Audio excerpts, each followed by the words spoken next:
Everybody, tree time again, back here on my trusty tree, and missed him for a few days, and here I am back again. Maybe it's a her, I don't know, maybe it's an it. Doesn't make a difference, I still love it, whatever it is. Today I want to talk a little bit more about relationships. Now, some of you might have gotten the idea from what I talk about relationships, that it all depends on both members of the couple wanting to work together. Now, while it's true that if both members are working together and really committed to working on it, the chance of success of the marriage itself is much, much greater. But on the other hand, whatever complaint I see in my partner, I only see it because it's part of me too. If I didn't have it inside of me, I wouldn't be able to see it in my partner. So whatever complaint you have about your partner, it's because you see it, have a part of it in yourself as well. Now let's just go back for a moment to our little example of the two people who work in a company, and the boss walks out really angry, and one worker says, "Oh no, I'm gonna be fired," and the other worker says, he probably had a fight with his wife, right? Each one saw it through their own filters, their own perception, and based on their perception and their filters, they explained what they actually saw. All right, so the same thing happens when you have a couple who are interacting with each other, and one member of the couple says something. If the other member has some sort of trigger inside of them, they will be triggered by it. If, on the other hand, the other member does not have a trigger inside of them, they won't be triggered by it, and it'll just be like a non-issue for them.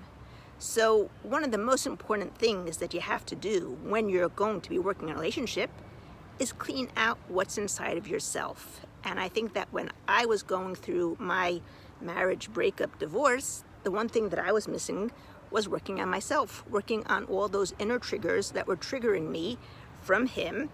And had I cleaned them out, I don't know, maybe I would have changed something, maybe I wouldn't. Maybe he would have said, well, I'm no longer coming in to get what I wanted, because if you recall, each member comes into the partnership looking to get something out of it, something unconscious that they're not even aware of probably. And as soon as they stop getting it, they say to themselves one of two things. Either I love this person so much, I'm going to rise up to the occasion and meet them where they are and make everything better. Or they say, I'm not getting what I wanted, I'm out of here.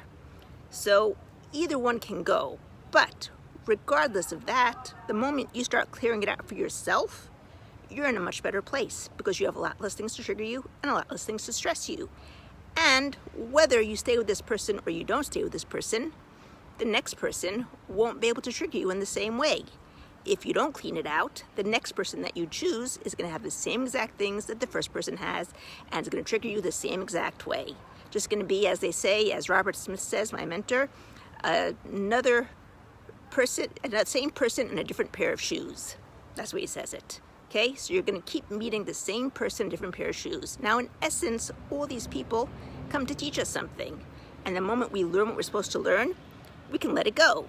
That doesn't mean we're letting the partner go. If the partner changes together with us, if the partner realizes they love us so much that they want to stay with us and they rise to the occasion, we've just improved our relationship that much more, have a much more meaningful, deep, passionate, connected relationship, and all's great, all's well. And if they decide, nope, I don't want to meet them, I don't want to go over there, I like having my triggers, or I don't even know about my triggers, I just know it doesn't feel, I'm not getting what I need anymore, and they're out, you're still in a better place because you're not going to be the same person anymore that you were when you met that person. You don't have the same needs as you had at that point, and that person won't be able to fulfill your new needs that you do need right now. But any way you look at it, when you do the work on yourself, you clean yourself out, you're improving your life.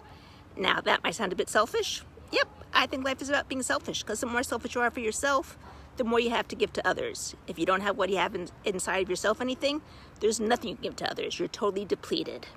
And since I've gotten divorced, almost everything I've been doing is just cleaning myself out from the inside. And every person that I meet stirs me to clean some more stuff out. And so, will this ever end? I don't know. Maybe it'll go on till the day that I die. But it's getting a lot easier, number one. And number two, I've learned to enjoy the journey, which I never did before. So for the past 9 years, as I've been doing this journey, I really do appreciate it. I really do love it. I really am enjoying it.